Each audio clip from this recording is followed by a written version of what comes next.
All right, so why don't we move into a little bit more abstract territory? Now, in the last video, we talked about a film festival. So let's talk about our film festival. We had done a graph, and we had also been able to create some table values from that word story or that word scenario. So we've been dealing with word scenarios, we've been dealing with graphs, we've been dealing with tables, and they're all representing the same relationship, okay? So they're all different ways for us to explain the same kind of phenomenon that's going on.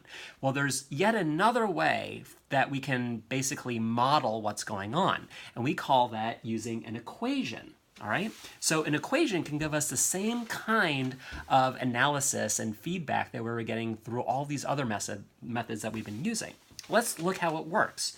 Remember, C was the total cost that we were going to spend on our entire experience at the film festival, okay? Then X, or I'm sorry, M, was the number of movies that we were going to see. It was the independent variable. Okay, which is usually X, but since we were dealing with movies, it was more descriptive to say M. And instead of saying Y here, it was more descriptive to say C, or the total cost. Okay, but it still represents independent and dependent variables. What if we saw no movies whatsoever? We just went into the cinema and we bought a wristband, but we didn't have time to watch a movie. We had to go cut out early for errands. Well, that would be our total cost is 10 times 0 movies. Ah, good. So we didn't see any movies, so we didn't need to pay any cost towards the movie directly. But we still needed to pay that $5 fee, that one-time startup fee, that initial thing that we had to do. We only need to pay it once, but we do need to pay it. And so C equals 10 times 0, which is 0. 0 plus 5 is 5. So if we saw 0 movies and we just bought a wristband, we'd have to pay $5. So do you see how this equation is modeling the same kind of relationship that we had gotten through our graph and our table and our word scenario? Let's try another one. What if we had seen 3 movies, okay? Our total cost would have been 10 times 3 movies, so we're multiplying these, and then we have to add that one-time wristband fee. So that's 10 times 3 is 30, 30 plus 5. So our total cost of our experience that day would have cost us $35 if we saw 3 movies. All right? So do you see how an equation can represent reality? All right, so why don't we change it to be a little bit more abstract. Let's do a different example, a different scenario, and let's go back to using y's and x's. So what if we had something that looks like this? Y equals 2x plus 1. This is an equation, and it's relating x and y, the relationship between x and y. If I'm given a certain x, then I can figure out what my output's going to be, our y in this case. So here, this graph and this table are both reflecting the same relationship that this equation is reflecting, okay?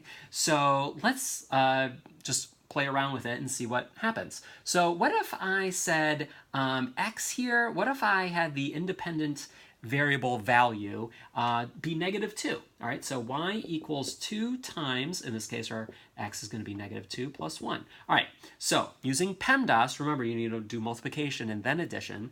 2 times -2 is -4. -4 plus 1 is -3. So if our y value is -2, our resulting if our x value is -2, our resulting y value needs to be -3. Okay, so we can have that in the table, and since we know how to plot points, we can also plot it in our graph. So that would be -2. Remember, we do our x first, so we go to the left 2 because it's negative, and then we go down 3 because it's -3. And so that's where that point is. This point is represented in this table, on this graph, and through this equation, okay? And we could pick any x we want, and we'd be coming out with these other y values. Let's just do one more for good measure. Let's say that our x value is going to be 0, all right? So if our x value is 0, that's 2 times 0, and then we also always have to add that plus 1 because it was in our original equation, okay? You could think of it as our startup fee, okay? And so 2 times 0 is 0, 0 plus 1 is 1, so y equals 1. So you can see our startup fee here, our initial value is at 1, okay? So This makes a line that's straight, so it would be linear because it's straight, but it's not proportional because it doesn't go through the origin. Do you see it misses the origin? It's increasing because from left to right it's going up. As we sort of read the graph like we're reading English text, it would be going from left to right, and if it's going up, it's considered increasing. If it's going down from left to right, it's considered decreasing. Okay? So there's some vocabulary words, and what I like to do is then show what is going on with these points that are on this line. We could say these points are on the line. You could say these points are resting on the line. It all means the same thing. There's something very interesting about these points. These points are coordinates, meaning that each of them have an x, comma, y value, okay? So this x, comma, y value here is, let's see, 1, comma, 3, okay?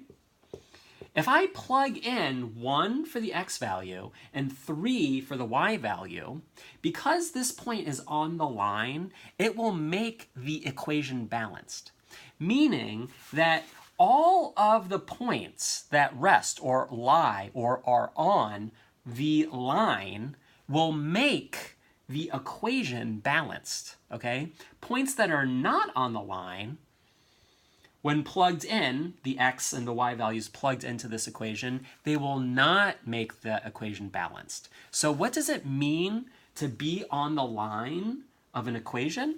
It means that every single coordinate, whether it's 1, comma 3 or 0, comma 1 or -2, comma -3, since all of these points are on the line, the x value with the accompanying y value, when plugged into the equation, will make both sides of the equation equal each other or balanced, okay? So long story short, what you can think of a line being is a visual representation of all of the solution points that balance a particular equation.